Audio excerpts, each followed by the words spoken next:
And my name is Catherine Xiang. I'm the Academic Director of the Confucius Institute for Business London at the London School of Economics and Political Science. So I was really glad the previous speakers actually mentioned about language and culture, how important it is for doing business with China. So that's exactly what we do at the Confucius Institute at LSE. So I guarantee you that will be a wonderful place to learn Chinese language and culture. Now, I'm here today with great pleasure to chair this forum. So as you can see, this is going to be a panel discussion, and we clearly have a group of extremely talented and successful young leaders with us today to share their real life experience. So what we're going to do is I will introduce briefly about them and about their business to start with, and then we will have the panel discussion. I will ask them the same question, and they will answer the question from their own perspective. And finally, we very much hope to have the opportunity to open the floor to the audience so you can have more interaction and ask your own questions. So let me just start first introducing Sally. Sally is the founder and managing director of 11K Consulting, which is a full-service PR agency helping UK business to grow in China and Asia and vice versa. So when she started business in 2015, obviously she had 0 clients and 11K was unknown, but in just very short 3-year period, it has built its reputation and as the go-to UK, China, and Asia PR agency. So just after 1 year of operation, 11K was shortlisted for the new consultancy of the year by the UK's largest PR industry body, PRCA. And over the past 3 years, 11K has successfully held 22 international and emerging brands to build their reputation. Its clients including Burlington Aldi, Park Chinos, HBA Residential, and others.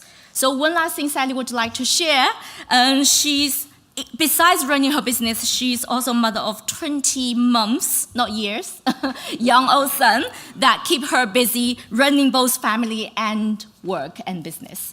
So that's a little bit about Sally. And then our second speaker, Chen Li, and he's an award-winning entrepreneur, the founder of Carrot Architecture, so China-Britain International Design Week, and deputy chairman of Conservative Friends of Eurasia. And also he is an international board member of the Creative Industries Federation. So he led the design, build, and creation of the Carrot Pavilion during the London Olympics game in summer 2012. And in order to achieve that project successfully, he developed a new work method, with advanced technology as well as performance insurance mechanism to make such kind of architectural project financially viable. And his own vision for China-Britain International Design Week is to build this exciting platform which allowed China, Britain, and non-Chinese to build their neutral strengths and come up with creative and innovative solutions for better design, products, and services. And of course, to facilitate international commercial and cultural relations between China, Britain, and the rest of the world. And finally, last but not least, James Lavender, and he founded Synergy Learning, while actually he was studying at University College London and Peking University in China, after meeting and working with communities affected by Sichuan earthquake in China. Synergy Learning has a beautiful Chinese name, by the way, 书签中国. So 书 as book, 签 as holding connection, and China, of course, 书签中国, is an educational social enterprise aiming to transform the quality of English resources made available to Chinese schools and universities. It provides a blended education service to Chinese institutions and in the forms of English books, immersion teaching, and e-learning materials. James and his team have sent 8,000 books to China schools and in 7 different provinces across China, trained 48 course facilitators from top UK universities and delivered 13 1,000 hours of immersion teaching in China. So he's a strong advocate of social enterprise and smarter forms of education. So he also runs 2 additional organizations addressing each of these issues respectively. So as you can see, even they are from very different and distinctive sectors, they all share the same passion for doing great business leadership and also building relationship between China and Britain.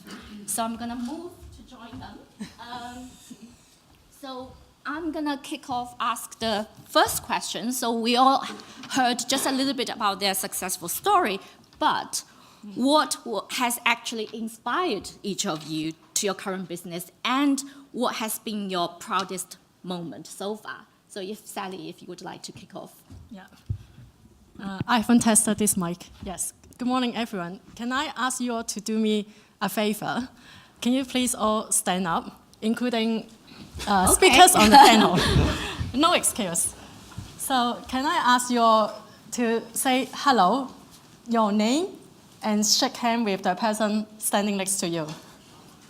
So say your name and shake hands. I'm already introduced. Yeah.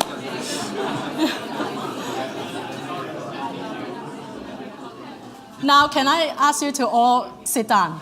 Thank you. Thank you for doing me such a big favor. So this is actually what inspired me to start my current business, 11K Consulting, 4 years ago. So my background is PR agency. I used to work in different PR agencies in Hong Kong, Singapore, and London for around 10 years before I set up 11K. In my last British PR agency job, it was a good job. I was a senior account manager running the biggest account in UK. But after 4 years, I was just very bored, really bored that I actually cried on my way to work because I thought I was wasting my time doing things that I don't like. So then I looked for another job, a job that I thought that could use my skill better, that is to do UK, China, Asia PR. So I have interviewed with different global PR agencies in UK, and I realized that none of these firms actually do the work here from London. And then I met my unofficial mentor, Andy, who heads up Ogilvy PR in Burma. And he just said, why don't you set up your own UK China Asia PR agency on your own, but not working for a global agency? And no one would thought that I would set up my own company, but I thought that actually is a good idea. And that's how I set up my first business with a business partner, which did not go well. After 6 months, we split up. And then I set up 11K Consulting in early 2015. So the vision is very simple, is to have more handshakes in the room. We want to do more deals and exchanges between UK, China, and Asia through the power of PR and communications. And that's what I've been doing anyway in my previous agency job. But now it's just me being the boss and trying to make it work. So that's who we are at 11K. And we are very proud that over the past 3 years, we have worked very hard and have successfully helped over 20 brands to do business with China and Asia through PR and digital marketing. And to answer your question about the proudest moment so far, to be honest, I don't think I have reached my proudest moment so far, because we are still very young and I'm still learning every day. My clients are actually more senior than me. So, but if I must give an answer, I would just say to keep going, because it's not easy to run your own business and then have a baby on your side crying and try to make it work. So I think, yes, so I think my proudest moment is just to keep going. Great. Thank you. Can I have the same question? Hi, good morning, or good afternoon, ladies and gentlemen. My name is Chan Quing Lee, a.k.a. Lee. I've been studying and working in the United Kingdom for 20 years. I quote myself as made in China, programmed in Britain, or Chinese hardware, British software. 2 initiatives I have. One is the Creole Architecture and also China-Britain International Design Week. These 2 organizations, I'm the founder for both. They were all personal. When I was a student, a design student many years ago, I was only Chinese in school. And when people refer to made in China, usually like people understand as a poor quality, cheap, rubbish stuff. Created in China. Oh, we know copycats. So I was very angry as a single Chinese person in the class. And I said to myself, I want to be a good designer representing China one day. And I realized just as a designer, it's not enough. It needs a platform. So I registered this domain, China Design Week, initially. And until 2014, when the Premier Li Keqiang came over, he said that China is boosting soft power. We're heavily invested in the creative industries. So that was the moment, I wanted to do this. The time has come. And we launched in 2015 during the Chinese president visits in October. But Creole architecture is similar. It's also very personal because when I finished my first year architecture studies, I had a job offer from my tutor's practice. I was so surprised to see what he was teaching us and what he was doing in the real world. They're different worlds. And it's just, basically what they do in the real world is rubbish. And I said, why are you doing this? This is you don't need 7 years education to design something like that. He said, Lee, that's why I'm teaching. This is the real world. The clients always want to simplify design and make it cheaper and cheaper until there's nothing to do really. And I thought there must be a way of doing things. So I started researching in technology and I found solutions and robotics I was doing and then programming. And I designed and delivered this, the Olympics, the cocoon in London 2012. It was made by design. I designed this algorithm, parametric programming. We script our own tools, and it was all made by robots. This £1 million project, it delivered in £220,000. It's very complex. Double curvature, the geometry, everything is very complicated. But it's a showcase. What we're planning to do is we're going to design affordable homes for the community because we have a housing shortage here in the United Kingdom. We will design, deliver high-quality, low-cost properties and helping the first young buyers mostly. That's it. Great. We must say it's beautiful, isn't it? Yes. Some range of projects. Is a particular one is your proudest one so far? I'm not happy with them. Yeah. Okay, they're all wonderful. A couple of them are not built, but yeah, we're pushing them. Yeah. Great. Thank you. So, James, what has inspired you? Thanks, and lovely to see everyone here. Thanks for attending this panel and for the introduction too. My experience in Sichuan that you mentioned really had a big effect on me. I was there to try and negotiate funding for a scholarship I wanted to set up to support a student who was affected by the 2008 earthquake to apply to study in the UK. And I was really inspired by the scale of interest and support that idea received locally. And that really led me to believe that it would be possible to build a much more lasting educational bridge between the UK and China, and to facilitate better sharing of educational resources between both countries. Now, I'm a social entrepreneur, and to me what that means is I see business as a vehicle to create social impact. And most of the startups that I'm involved with aim both to make money and help people. But sometimes reconciling those two things is really hard, especially in China. So I guess I'd like to share a quick story about my proudest moment, which is when I think we got that balance spot on.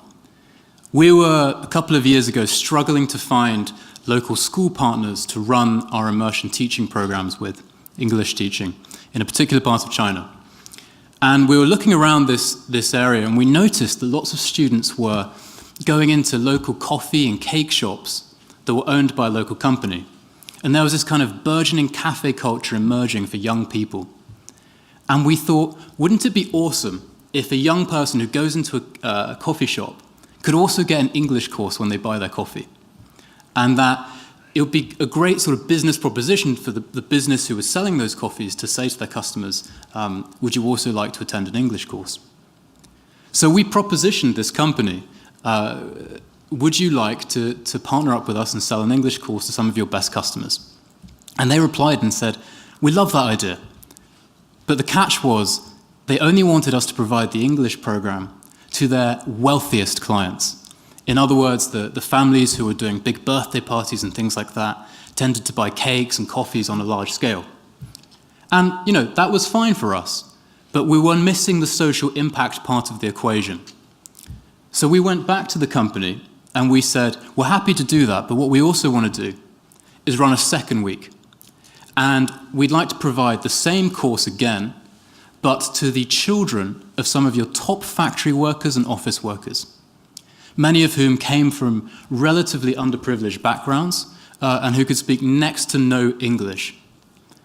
Understandably, the company said to us, okay, well, what's in it for us? And we argued that this would be a phenomenal employee motivation and retention strategy. And I'm really proud to say that company went for it. And we ran 2 weeks, first week working for the children of some of these top customers, and the second week working with some of the children of these top employees. And to me, that was a really meaningful moment because it was tough to find the right partner. But what we did was we were able to make a profit. We sold directly to this business, not to the children in question. We supported and helped that local business to enhance its local brand. And we helped the children who were ultimately at the other end of it.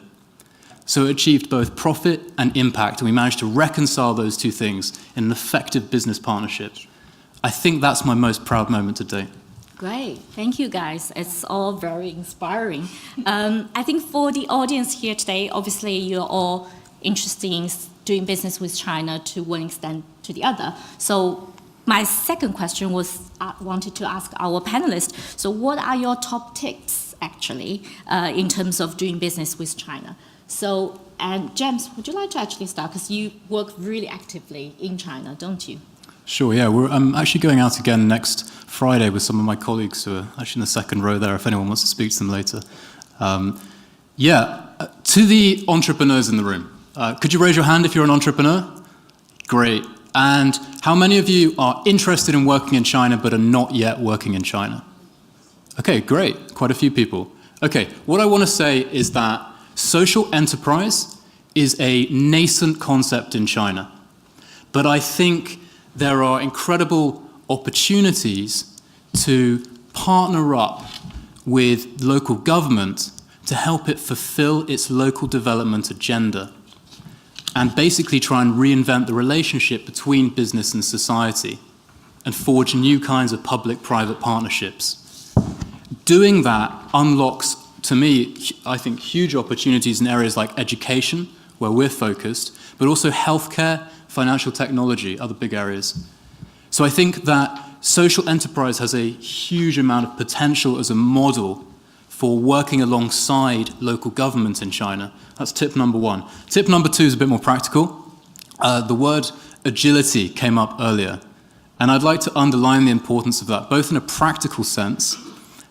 Business in China, as has been mentioned, moves incredibly fast. And that's really exciting, but it also means you need to be ready to answer your WeChat calls at all hours of the night, work on the weekend, things like that. But I also mean it in a strategic sense. I have friends, many foreign friends, who've either tried to start businesses in China or are currently running businesses in China, who have a tendency to throw their hands up when there's a change in the policy environment that they didn't anticipate or expect. And what I would say to those people is it's really important to try and be agile with your business model. In terms of our business model, the example I mentioned a moment ago was we tended to partner up with local schools, and we were struggling to do that in a particular part of China. So we tried to be agile and find a local business to help us fulfill the same objectives. I would really encourage everyone in here to try and do the same thing. Figure out ways to work alongside changes in the policy landscape and actually think about how you might enhance those things too. Great, thank you. My experience, I have two answers. One answer is one is working under big corporates, say very famous architectural firm where I used to work, Foster Partners, and they are in a different league. They're well-established, internationally renowned architects, and when they meet the Chinese clients, usually people who approach this company, the money is not a problem. So we ask, Mr. Client, what is the design brief? And they will say, surprise me. So now when running my own practice, fabulously small 6-man band trying to win project in China, it is very difficult. Winning projects in China or Chinese clients who are doing projects here, it is very difficult. We are competing with someone who's well established, very famous people. But on one hand, doing business in China is the challenge is winning business. But on the other hand, the most importantly, getting paid. That's a different league. That's almost, I feel like Tom Cruise all the time. It's Mission Impossible, So that's the kind of thing. It's more about building relationship. People we work with, or if you come from post-Soviet Union countries, you probably know you must know someone who knows somebody, and that's the key for success. It's about competency. Firstly, you have to be very good, but that's not good enough in China. You must have the connection and relationship with your Chinese clients or partners in order to success. And it's also very challenging because it takes such a long time to establish, to build up this relationship and trust, more importantly. So that our tip is, just be, for Western British companies, be more patient. I mean, it's not that straightforward like the Dragon's Den. You pitch, this is what we do. This is what we need £250,000. We're offering 30% of my business, year 1, year 2, year 5, and so on. But it doesn't really work because we have the difference between Chinese and British. We have different values. But we need to understand. You need to find the mid ground. Everybody, they say win-win, but I thought 50 Shades of Grey, the win-win. Who wins? Who's the capital win? Who's the lowercase? So that's the thing. We need to find a way. It's very tricky. It's very technical. It's not the boxing. It's the gymnastic in a way. It's very technical. And yes, I think all the best. Really, I've experienced so many bad lucks, if you like. But never give up. Keep trying.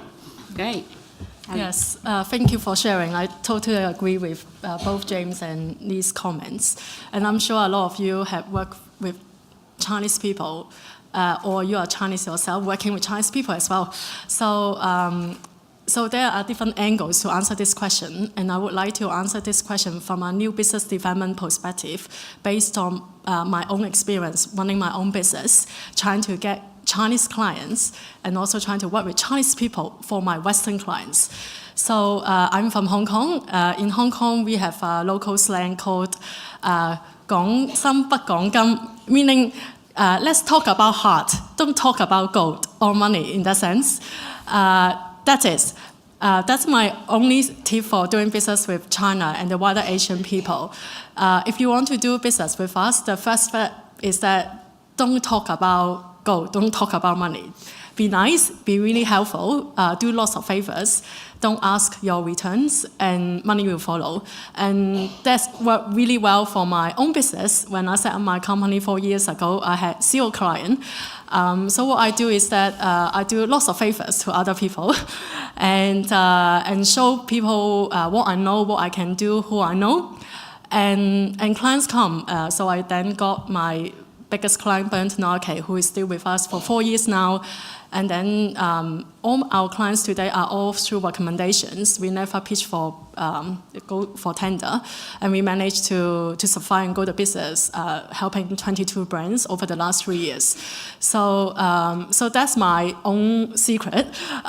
If you want to do business with Chinese people, with China, so open your heart and then money will follow. So that's my single tip. Thank you. Wonderful. So I think just to summarize, so we all hear this, partnership, connection, relationship, trust. That seems to be, across the 3 speakers, most important thing, to have that trust and relationship to make sure your business is successful. But at the same time, of course, be agile, be competent, make sure you get paid. Okay, so and also be persistent as well. So very good. So my final question from me. So you're from different sectors. Yeah. So what is actually your vision for your own individual sectors in terms of, working with China? Who would like maybe lead this time? Oh, just James, yeah. Okay, James. I'm downloading. Spinning there in the Mac. Oh, okay, Sandy wants to start. Okay, perfect. Yes, because I just want to get it done. No, so the Year of Dog is coming, so we are very busy. So the Year of Dog is coming in 3 weeks, and in the new year, I want you all to try SPA. SPA. So what does SPA stand for? So S means speed. So previously, Professor Po means we like super speed. So in terms of communications, we like speed. Especially in the modern state, Chinese luxury millenniums represent 32% of the global luxury consumption. And these millenniums are always on the phone, on their 1 or 2 or 3 phones, we don't know. So communications needs to be fast, needs to be responsive, and therefore WeChat is so powerful because literally the client can contact me at 1 a.m., 3 a.m., 5 a.m., no problem. So you have to be on WeChat if you want to do business with Chinese people, especially from a communications point of view. The second one, P is personal. Despite that we are constantly on mobile in this fast-changing digital and social media world, face-to-face communications interaction is still very important. You still need to make time and think about the offline activities while you are very busy planning your online presence. So to give you an example, I hope my client doesn't mind quoting the example. So on Monday, we invited 13 Chinese VIP guests to have dinner at our very lovely restaurant client in Mayfair. So they are all handpicked, and what we do is just 2.5 hours networking dinner together. But it was really cost effective that after that event, we already have 3 sales from that one single event out of 13 people, which I thought is quite nice. And we also get the guests as our brand ambassadors. So all of them posted the pictures on their WeChat, social media. And actually, for my own WeChat post, as a result, I got another 2 leads say, oh, can I know more about your new client? Pashima, you must go there. So that's just a very simple example to show the offline face-to-face communications, despite the fact that we want constant online engagement. So that's the second point, P. The last point is A. A stands for authority. Because we are so busy and there are so many brands out there, you need to be an authority in your own industry. When I say being an authority, it doesn't mean you need to be boring or lecturing. It means that you need to be the trusted voice in your own industry. And you can do this by leveraging other people, meaning what you call the key opinion leaders. And key opinion leaders can be different people. You can be my key opinion leaders for my restaurant client, for example. So identifying these key opinion leaders are very important to help you to build your authority and brand reputation in your own industry. So in the year of dog, I think we should all try spa. If you don't know how to start your spa treatment, come to talk to me. Thank you. Hi. May I have the last, because I only have 3 minutes allowance, so I have to. May I have the last slide of my presentation, please? Yeah, this is just This is a Chinese character, the 2 of them. The first character means danger, and the second one means opportunity. So when you put them together, something happens, a big bang. It's called crisis. What I'm trying to say is, if you look around, all the technology we use, smartphones, GPS, nylon, they were invented during the Second World War. Why? Because there was a sense of urgency. Because people had no choice but be innovative in order to protect their countrymen, to survive and defeat the enemies. But what happened is we had Brexit. It's another crisis, isn't it? It's almost like another war, but in a civil way. So this requires, because of so many uncertainty and challenges, and this requires a new leadership, visionary leadership, who are willing to take responsibilities and risks and doing business beyond the Brexit, such as China, India, and the rest of the world. We need these kind of leaders to do so. And back to this kind of the creative industry. We have worth £91 billion to the economy, which is more than oil and gas, automotive, aerospace, and science combined. So my vision for China-Britain International Design Week is to build an exciting platform which allows Chinese, British, and non-Chinese to come up with their mutual strengths and creative, innovative solutions for better products and services. And the 4 creative architecture is very straightforward. Design and deliver great architecture. Thank you. Sure. So I guess my answer to this is going to be short and sweet. As I go to China and I see the pace of technological change and the development of new ways of working around the world, it seems very clear that the world of work is changing faster than the world of education. And I think that's a big problem and also a big opportunity. Yes. We need to better prepare students to enter a much faster moving, technologically enabled and interconnected workforce. In order to do that, I think it's essential to design new ways of sharing information and knowledge, both internationally and connecting teachers and students better, but also to rethink what is worth knowing and what isn't. From my perspective, things like creative thinking, empathy, confidence, which, by the way, I think are key shortfalls within Chinese curriculums, I think these are going to be absolutely critical in the 21st century, partly because you can't teach a machine to do those things so well. I think this was recently commented on by Jack Ma, actually, who raised a similar point. Those components are big parts of our teaching programs. And I think those are going to be absolutely key skills in the future to help students be more effective in a world of work that's changing very, very fast. That's where I see the future of education moving, in a way that is more closely aligned with helping students enter a changing workforce. Excellent. So first of all, I just wondered whether everybody could join me to thank all our panelists for keeping up with the time, and also at the same time sharing so much great insights with us. So we're doing really well. We've now got 10 minutes left for actually audience to ask any questions. You can ask to all the panelists, or you can ask questions to a specific person as well. Could you please, before you ask your question, say who you are, your name, and which organization you come from, and then your question. So the floor is yours. Yes, the lady over here. Do we have a mic in the room? Yes, next to you. Thank you. Hello there, my name is Anita Brightly-Hodges. I'm the founder of Family Business Place. So my question to you as next generation is, where is the thinking going for the next generation, particularly given that we know about 90% of Chinese privately owned businesses are family run. Of course, in the UK, we have 20 generations. We have a history of being able to refer back to how best, what successes have been, etc. And we can look forward and we can use tried and trusted ideas of how we can help people on that journey.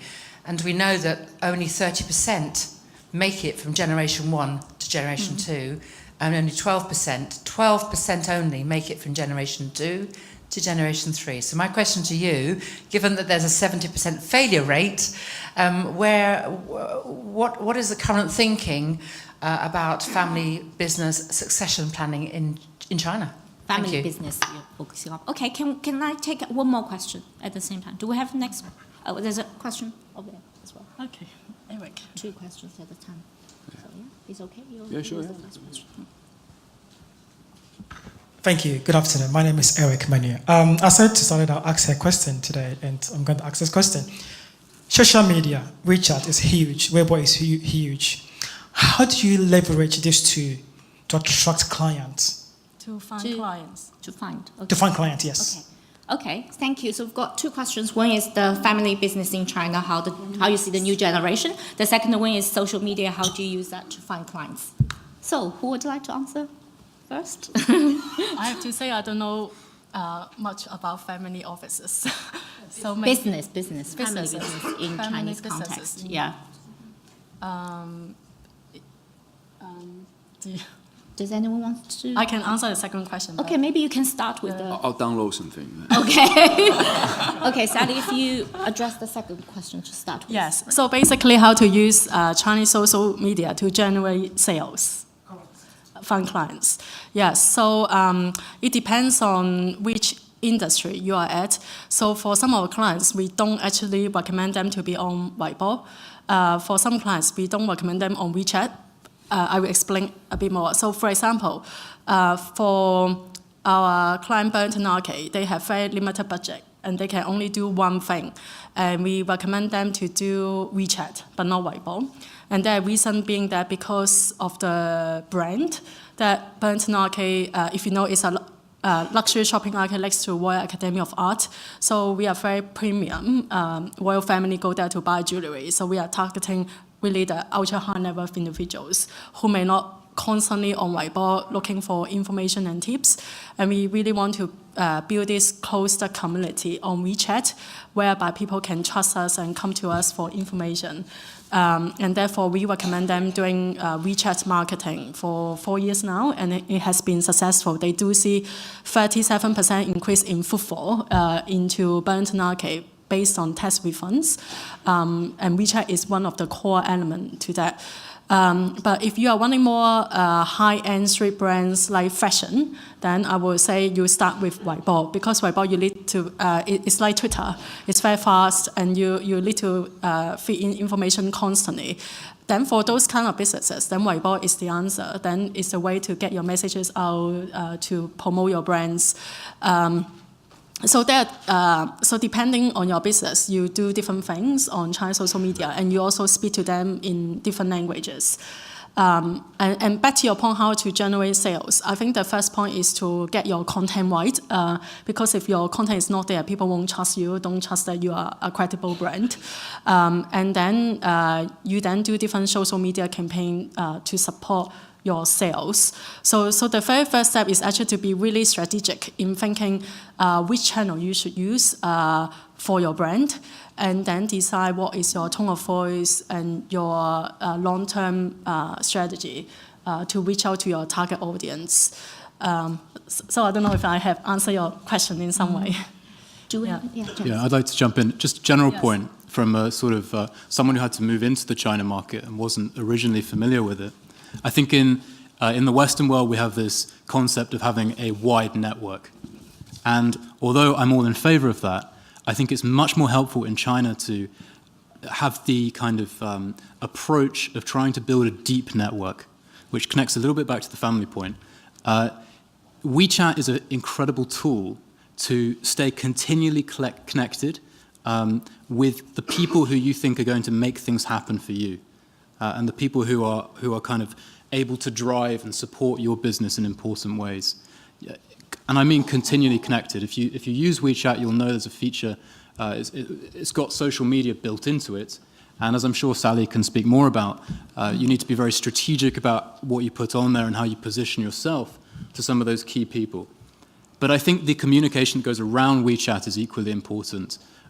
Making time not just to have that social media connection, but follow up face-to-face and things like that. So it needs to be part of a broader strategy to deepen your network with key people. That's the first thing. I don't have so much familiarity with the family business side apart from investor relations, unfortunately.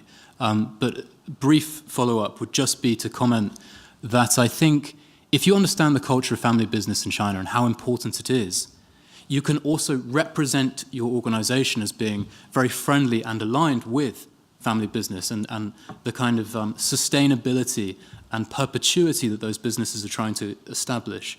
You can also, and that affects your messaging, and it also affects how you structure your company environment internally, which is equally important, and how you're seen to be managing relationships, especially amongst your core management team.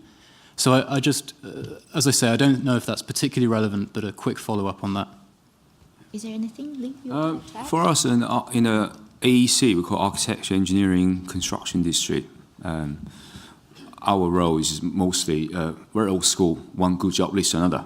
You need to design and deliver something great, winning awards, and that's your portfolio, that's who you are.